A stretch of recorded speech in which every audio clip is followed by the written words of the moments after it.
जय हिंद दोस्तों, welcome to the session for today. As a part of Sambhav series आज का जो टॉपिक है ये भी तकरीबन बहुत सारे स्टूडेंट्स को कंफ्यूज करता है। कंसोलिडेटेड फंड, कंटीजेंसी फंड और पब्लिक अकाउंट ऑफ इंडिया, ये तीन फंड्स हैं आर्टिकल 266 और 267 में दिए हुए। लेकिन कई बारी स्टूडेंट्स को ये याद नहीं रहते या पूरा क्लैरिटी नहीं होती, और मेरे को लगता है इस पे भी क्वेश्चन यूपीएससी डालेगा जी।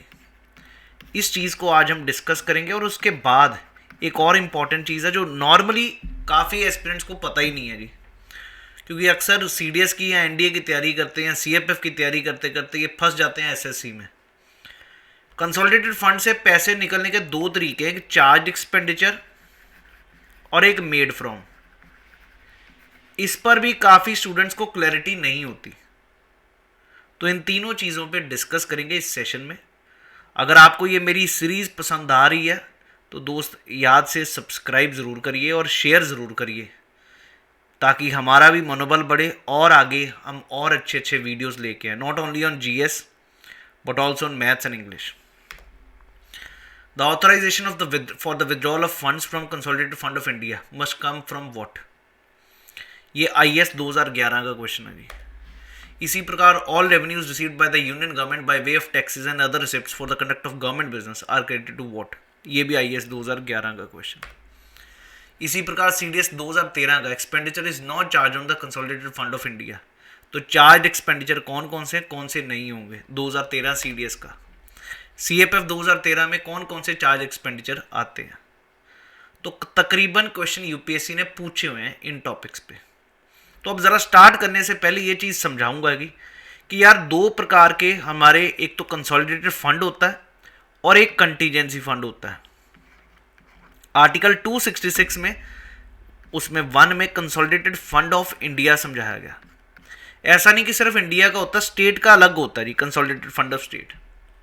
एक्चुअली जितना भी सरकार की कमाई है, रेवेन्यूज आ रहे हैं through taxes, income tax, corporate tax, सारे टैक्सेस से जो पैसा आ रहा है वो सारा कंसोलिडेटेड फंड ऑफ इंडिया में जाता है, जो अगर सेंटर का टैक्स है। और अगर स्टेट के जो होता है अपने ड्यूटी, कई स्टैंप ड्यूटीज़, ये सारी चीज और टैक्सेस ऑन फ्यूल, वो सारे पैसे कंसोलिडेटेड फंड ऑफ स्टेट पे जाएंगे। और यहाँ से निकलने के दो रास्ते हैं जी। कंसोलिडेटेड फंड ऑफ इंडिया से दो तरीके से पैसे निकलते हैं। एक निकलते हैं मेड फ्रॉम। मेड फ्रॉम का मतलब जो भी पैसा निकलेगा उस पर पार्लियामेंट की वोटिंग होगी, पार्लियामेंट अप्रूव करेगा तभी पैसे निकलेंगे। मतलब वेन एवर दे आर, मतलब पैसे दिए जाएंगे, एलोकेट दिए जाएंगे तो पार्लियामेंट की वोटिंग होकर फिर जाएंगे। और दूसरा होता है मेड फ्रॉम की जगह चार्ज अपॉन। चार्ज अपॉन ये उन बॉडीज को, ताकि वो न्यूट्रली एक्ट करे, president, vice president, speaker, deputy speaker, chairman, deputy chairman, ये हो गया। फिर जजेस of supreme court, high court, ठीक है जी। ये सभी की जो सैलरीज है ना, ये चार्ज में आती हैं ताकि ये लोग न्यूट्रली एक्ट करें। सीएजी, ये सारे अभी देखेंगे चार्ज में क्या क्या था। इवन वो भी जो सरकार ने, कोई कोर्ट ने कोई जजमेंट दी और उसके तहत सरकार को पैसे देने पड़ेंगे, कोई अवार्ड जिसको कहते हैं, कोई जजमेंट के तहत सरकार को इतना जुर्माना देना पड़ेगा किसी को, तो वो भी चार्ज में आएगा जी। और इस चार्ज में क्या होता है, it is not votable by parliament. I hope everybody is clear. Contingency fund जो होता है वो एक इमरजेंसी फंड होता है जो कि एट डिस्पोजल ऑफ प्रेसिडेंट है, आर्टिकल 267 में दिया। इस समय वो 500 करोड़ है। अगर कोई कल को अर्थक्वेक आता है, डिजास्टर कोई भी होता है, तो इमरजेंसी फंड है जिसको अप्रूवल नहीं चाहिए। पार्लियामेंट की वेट थोड़ा करेंगे कि पार्लियामेंट बैठेगा, अप्रूव करेगा, तब जाके पैसे निकालेंगे। उस चीज़ को हम कहेंगे कंटीजेंसी फंड। और ये पैसा आता कहाँ से, ये पैसा सारा कंसोलिडेटेड फंड से ही निकाल के इधर रखा जाएगा। 500 करोड़ अगर निकला तो फिर से भर दिया जाएगा 500 crore at the disposal of president. याद रखिएगा इसमें पार्लियामेंट की अथॉराइजेशन नहीं चाहिए। एक और फंड है पब्लिक अकाउंट ऑफ इंडिया। सरकार की जितनी भी आमदनी वो तो हमने देख ली, वो कौन सी जाती है कंसोलिडेटेड फंड में। लेकिन कुछ और आमदनी है, जैसे सपोजिटली सरकार ने कोई फाइन लगाया, मैं टैक्स नहीं कह रहा, कोई फाइन, जुर्माना, या कोई सरकार ने प्रोविडेंट फंड से जो पैसा इकट्ठा हो रहा है, या सेविंग अकाउंट में भी सरकारों के पैसे होते हैं। और इवन कोई सरकार ने अगर पीएसयू बेचा तो वो डिसइन्वेस्टमेंट उसको कहते हैं, नेशनल इन्वेस्टमेंट फंड में जाता है सारा पैसा, वो सारा पब्लिक अकाउंट में जाता है जी। इस चीज़ को पब्लिक अकाउंट कहते हैं जी। और इससे पैसा निकालना भी अप्रूवल चाहिए पार्लियामेंट का। तो चलिए अब ज़रा तीनों को डिस्कस ही कर लेते हैं। ये एक टेबल है, बहुत ही अच्छे से सारी चीज़ें यहाँ पर एक्सप्लेन कर दी गई हैं। कंसोलिडेटेड फंड ऑफ इंडिया जो कि आर्टिकल 266 में दे रखा है, ठीक है जी। और पब्लिक अकाउंट ऑफ इंडिया वो भी 266 में है। 267 में कंटीजेंसी फंड है। जितना भी रेवेन्यू, वर्ड समझ रहे, रेवेन्यू, टैक्सेस, नॉन टैक्सेस से जितना भी सरकार की आमदनी है, इवन सरकार ने कोई उधार उठाया बाहर वाली कंट्री से, वो पैसा भी कंसोलिडेटेड फंड में आएगा। कोई वर्ल्ड बैंक से उधार लिया, IMF से लिया, वो सारा कंसोलिडेटेड फंड में आएगा। यहाँ पर other than this consolidated fund में जो आ रहा है, उसके अलावा मैंने इसके एग्जाम्पल बता दिए। कोई जज ने कोई पनिशमेंट दी, फाइन है, पेनल्टीज हैं, वो सारा पैसा इकट्ठा हो रहा सरकार का चलान से, वो सारा इधर आएगा। फिर कोई डिसइन्वेस्टमेंट की है सरकार ने बहुत बड़ी, वो प्रोविडेंट फंड में जो पैसा आ रहा है वो, कोई सेविंग बैंक अकाउंट है सरकार के, उसमें जो पैसे सेव हो रहे, इंटरेस्ट आ रहा है, वो सारे पैसे कौन से होंगे, पब्लिक अकाउंट ऑफ इंडिया में आएंगे। कंटीजेंसी फंड में तो समझ आ गया 500 करोड़, और इससे जितना भी खर्चा निकालना है वो सारा यहीं से निकलता है जी। रादर बजट में जितना भी कंसोलिडेटेड फंड से पैसा निकालना होता है वो यहीं से। यहाँ पर अनफोर्सीन एक्सपेंडिचर, कोई डिजास्टर आ गया, कोई अर्थक्वेक आ गया, उसके लिए। और अदर देन कंसोलिडेटेड फंड से अगर कोई ज़रूरत पड़े तो वो यहाँ पर होगा जी। इसमें पार्लियामेंट्री ऑथराइजेशन चाहिए कंसोलिडेटेड फंड में। इसमें किसकी बात कर रहे हैं, मेड फ्रॉम की, अभी इस पर भी बात करेंगे। और कंटीजेंसी फंड में कोई भी ये रिक्वायर्ड नहीं है। क्लियर है? आफ्टर द एक्सपेंडिचर आप ऑथराइजेशन ले सकते हैं जब एक्सपेंडिचर हो चुका है। यहाँ पर तो चाहिए ही नहीं। ये क्लियर हो गया सभी को, कंटीजेंसी फंड, कंसोलिडेटेड और public account of India. Articles भी, क्योंकि अक्सर ये उसमें लक्ष्मीकांत में दे भी रखे, मेरे हिसाब से मैंने आपको अच्छी क्लैरिटी दे दी इन तीनों पे। अब ज़रा व्हाट इज़ चार्ज एक्सपेंडिचर, जो मैंने कहा कि जिसमें वोटेबल लिखा ना, non votable expenditure from India's consolidated fund while presenting the budget. वैसे तो सरकार कोई भी पैसा कंसोलिडेटेड फंड से ले नहीं सकती without the approval from the lower house of the parliament और स्टेट असेंबलीज।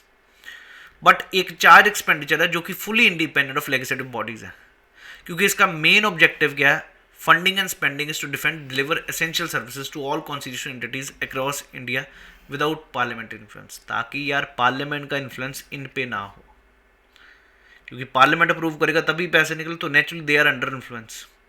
तो इस कारण पार्लियामेंट का इन्फ्लुएंस ना हो, ये मैंने बता ही दिया कि इसको वो देखेंगे। जजेस हो गए, CEC हो गया, UPSC हो गया, CAG हो गया, ये सब बॉडीज।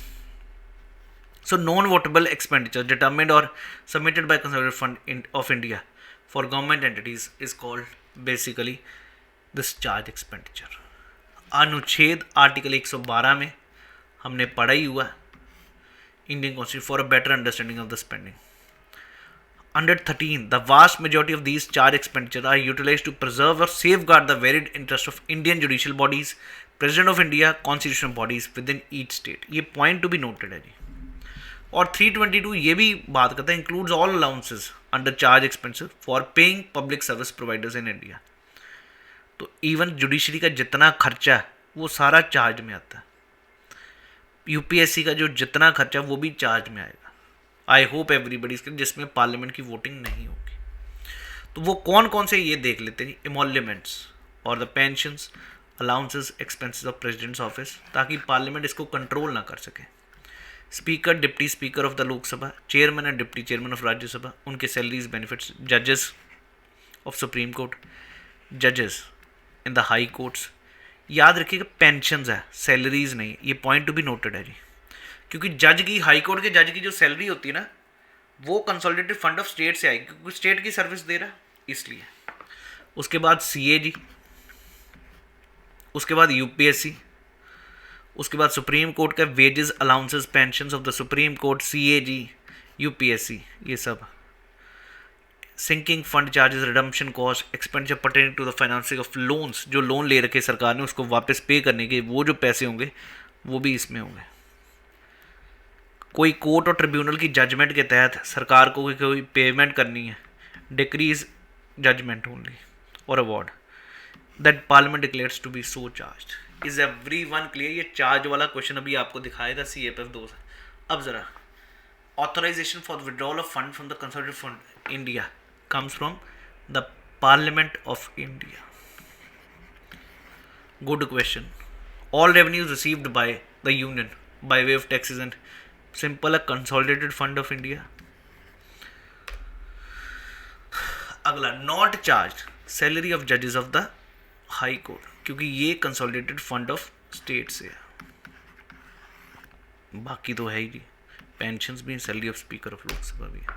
ये CFF 2013 का सवाल।